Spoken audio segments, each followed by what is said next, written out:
गाते को राजमहल सांसद विजय हांसदा बखराते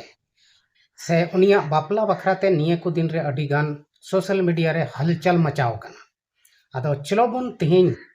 उनि ठे न्यापामो लगी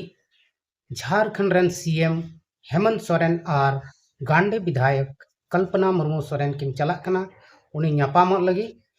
ओनागे देला उनको चिलका को न्यापाम कना ओना वीडियो क्लिप कटिंग मराम बन नेला। इसके बाद अब नुआ बखरा तबन गालमरा चलो बन तबे ओना कटिंग मरांग वीडियो क्लिप बन नेल लगे। गाते को नोड़ा बन नेलेट किना सांसद विजय हांसदा और आयरन नवा नवेली बहु कुड़ी उनकिन दो इंतजार रे मेना किना हेमंत और कल्पनावा उनकिन दो बापला बाद न्यापामो लगी किन हजुक कना बन नेलेट किना नोड़े अडी रस्क सला किन सेटेरोक कना नुकिन किन तड़ाम अगुयदा और नोड़े किन न्यापाम कते संताली अरिचली लिका किन डबो जोहार किदा को और नौका लेकाते नुको दो नोड़े अडी रस्क गी नोड़े बाहा एम कते से बाहा रिया गुलदस्ता एम कते किन आतंग दाराम केट किना से उनकिन किन सरहाव के किना और ओना सावते उनकिन दो संदेश को किन गुका ओने झोलार बन नेलदा ओना किन एमात किना आदो अडी रस्क नोआ बापला बाद किन न्यापाम केट किना और नोड़े बन नेलेट कोआ तिंगु कते सनाम हड़ को फोटो कना से को फोटो सनाम गाते को सगुन जोहार मानवा जुडसी यूट्यूब चैनल रे आपे सनाम को सगुन दाराम तबे गाते को तेहिया नोआ वीडियो रे अबो सांसद विजय हांसदा जहां दो सुर दिन की बापला हुई कान तया और नोआ वीडियो क्लिप रे बन नेल केदिया तिना खुशी और रस्क सला उनी सला न्यापाम लगी ते मुख्यमंत्री हेमंत सोरेन सावते आयरन गिद्रा और हों आयरन ओड़ा हड़ कल्पना मुर्मू सोरेन नुकु को ओंडे को चलावना और नई दोबन बड़ाई गया झारखंड मुक्ति मोर्चा पार्टी खन सांसद रे तिंगु कना अरे जितकर कना विजय हांसदा दो मेनखान गाते को नई दो क्रिश्चियन धर्म में मनावदा ओना इयते क्रिश्चियन रीति रिवाज ते चर्च रे बापलायना और बापलायन खान नुआ बापला बखरा तगी दिसम दो से झारखंड दिसम दो डामाडोल चबायना अडिगान धर्म विरोधी हड़ दो आइमा लेका रड़ को एहब ना जे बांगमा नई विजय हांसदा दो मिटन क्रिश्चियन हड़ होई कते आरक्षण रिया लाभे उठावेट कना बांगमा उनी दो नुआ जहां सांसद रे जितकर कान उनी दो आरक्षण रिया लाभ इयतगे जितकर कना। आदो गाते को नई दो मिटन आदिवासी कना मेनखान धर्म दो क्रिश्चियन मनावदा और जहां लाभ बखरा बन मेने कान लाभ दो अब दोबन न्यामेट कना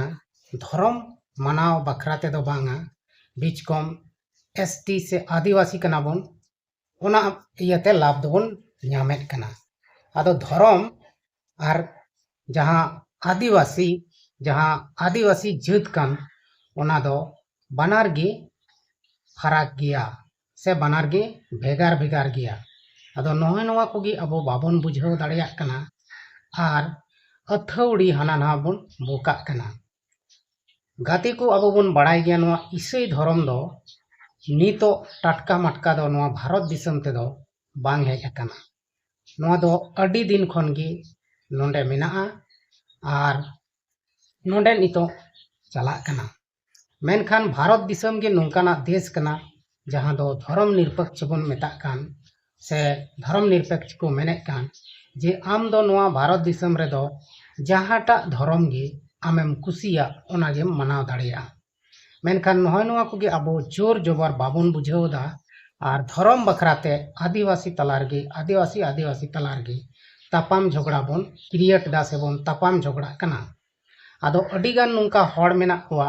जहां दो ईसाई धर्म बाको कुसिया तो उनको दो ईसाई हड़ बड़ी को मेताव को कना और उनको सला अडिगान नाहाचार को कमीदा मेनखान भारत दिसम दो संविधान ते चला कना और संविधान तेगी चला जुदी तिहिं संविधान ते बांग चला खाय और ईसाई धर्म बड़ी तहन खाय तबे तिहिं नुई सांसद बापला बाद न्यापामो लगी हेमंत और कल्पना दो बांकिन सेन गाती को धर्म सला दो आरक्षण रिया दो कोनो संबंध गे बनुआ चिदा से जुदी उनकान कथा तहन खान मुख्यमंत्री दो उन बोका दो बनुया जे मेनते नुई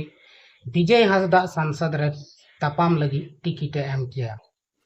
आदो जुदी उन्नत गे इसे धर्म से इसे हर बांगबन कुसिया को कान खान तबे दो नुई सांसद रे दो ची लगी वोट बन माव दिया नुई दो बांग एमो जरूर ताहे कना जे मेनते नुई दो इसे हर कना ओंडे गे नुई बांग दो आरक्षण रिया लाभे नाम किया बांग दो ची रिया लाभे नाम किया आखिर दो जितकर कान खाए नुई हर वोट को एम काव दिया तबे गे जितकर कना आर बांको एमाय खान दो नुई दो बाय जितकर को अडिगान नुंका इसे नेता को मेना कोआ जहां दो को जितकर कना एकेन इसे हर वोट एम कते दो बाको जितव कना एकेन इसे हर को मतो उनको वोट को एम कावा कोआ से हर मतो वोट एम कते उनको को जितकर का कोआ नुंकान कथा दो बांग कना ओंडे आयमा धर्मान हर को वोट कदा इसे बिंदीन हिंदू मुस्लिम सनाम धर्मान हर ओंडे को वोट कावा कोआ तब जाके उनको को जितकर कना मेनखान नोडे आरक्षण लगी अडी आठ लड़ाई तपाम होयुक कना बांगमा नुको दुको इसे कना ओनाते नुको आरक्षण बाको न्यामा आदो गते को आरक्षण आरक्षण आरक्षण दो जहान लटू जिनिस दो बांग कना जुदी आम ऑल पढ़ाओ गी बनुमा आर आमा बुद्धि ज्ञान गी बनु तमा तबे आम दो आरक्षण रया लाभ दो चिका कतेम हमेटा आम ऑल पढ़ाओ गी बनु तम आम ऑल पढ़ाओ गी बाम ऑल पढ़ाओ कान तबे दो चिका न्यामा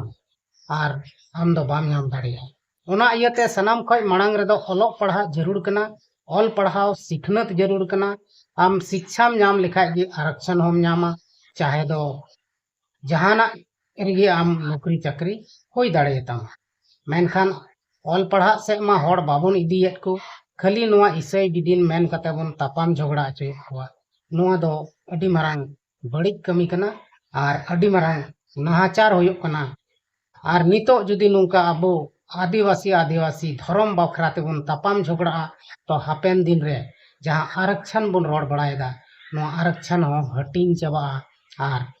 अकोयटा गे बाको जोखा आदो ओना को गे हुदिस दरकार कना नितो अबो आदिवासी